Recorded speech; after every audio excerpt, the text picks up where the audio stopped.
السلام علیکم جی، میرا نام کاشف نواز ہے۔ اس وقت جب میں ویڈیو ریکارڈ کر رہا ہوں تو کیلیفورنیا امریکہ ہے۔ 14 دسمبر کی شام 7:23 کا وقت ہو چکا ہے اور پاکستان میں اس وقت 15 دسمبر کی صبح 8:23 کا وقت ہوگا۔ آج میں ایک انتہائی حساس موضوع پہ بات کروں گا۔ امریکہ میں میری ملاقات ایک دہریے یا ملحد یا لدین سے ہوئی۔ بنیادی طور پہ یہ دہریے یا ملحد یا لدین افراد جو ہوتے ہیں، یہ ان کا کسی مذہب سے تعلق نہیں ہوتا ہے، کہ مذہب پہ کسی الہامی مذہب پہ یقین نہیں رکھتے،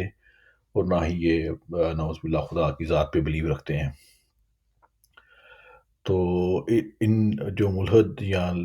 دہریے یا لدین افراد ہیں، ان کی ایک کامن بات ہوتی ہے کہ ان کی یہ سائنس پہ بلیو رکھتے ہیں، اور کہتے ہیں کہ ہر معاملہ جو ہے وہ سائنس کے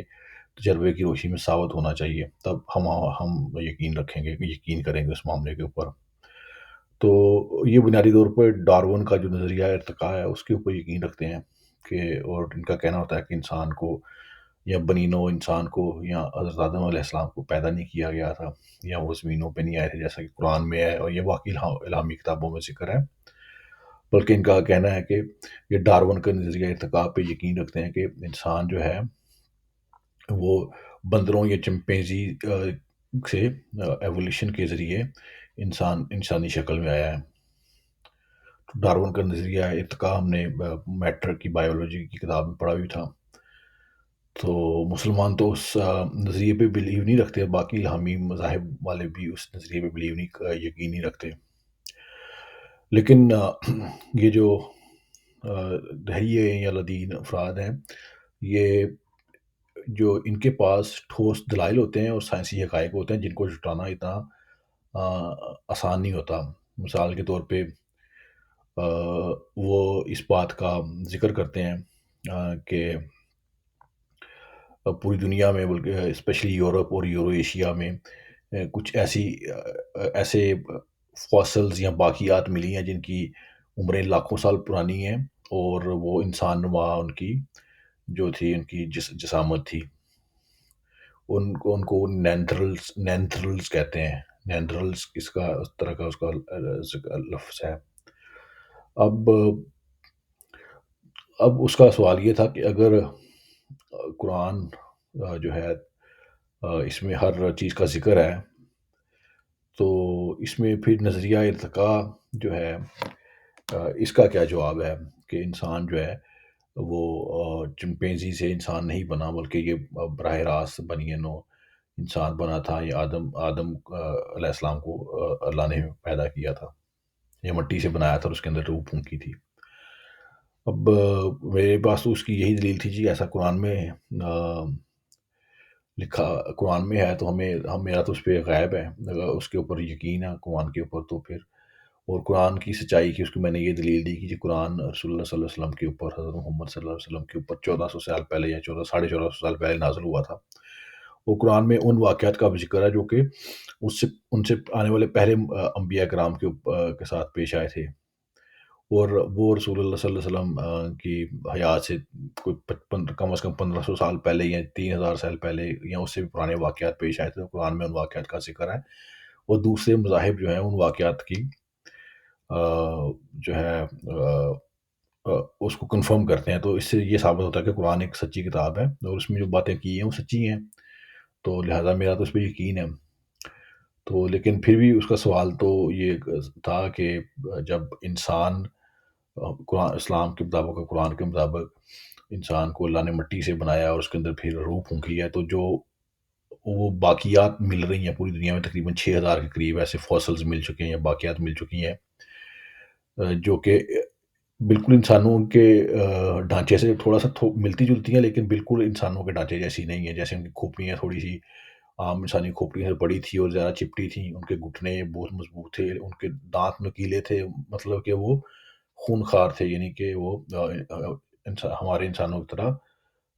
انسانی دانتوں کی طرح چوڑے دانت نہیں تھے۔ تو اب میرے پاس اس سوال کا جواب نہیں تھا، تو اب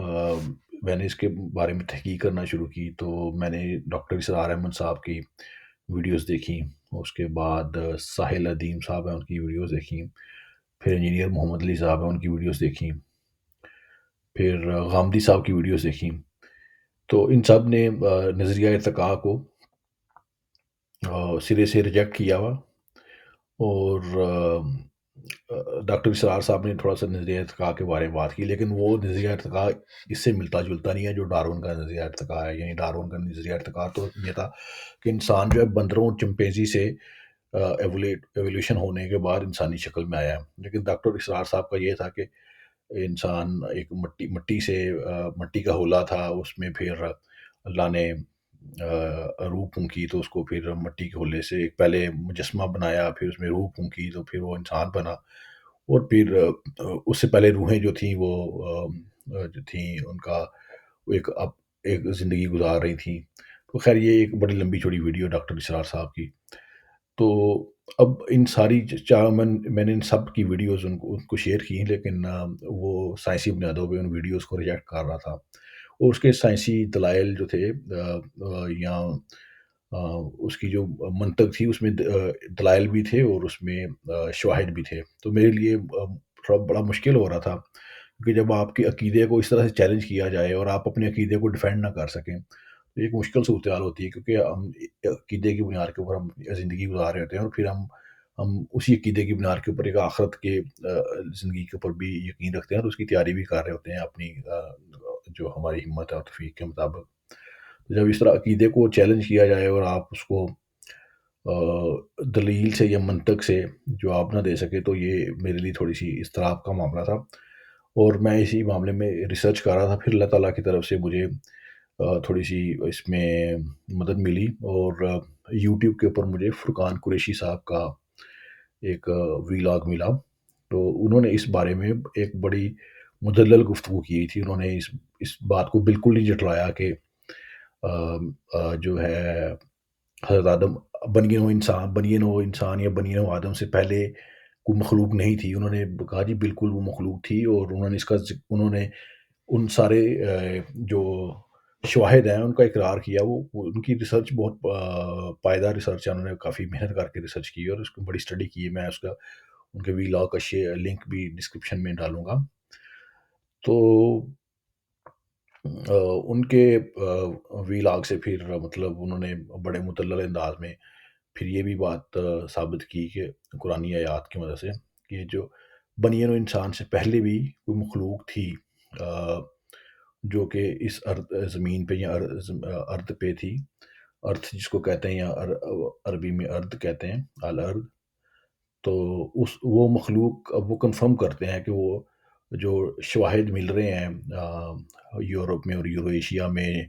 نیندرلز نامی ایک مخلوق کے جو شواہد مل رہے ہیں، وہ اس کو کنفرم کرتے ہیں کہ وہ بالکل ٹھیک تھے، اور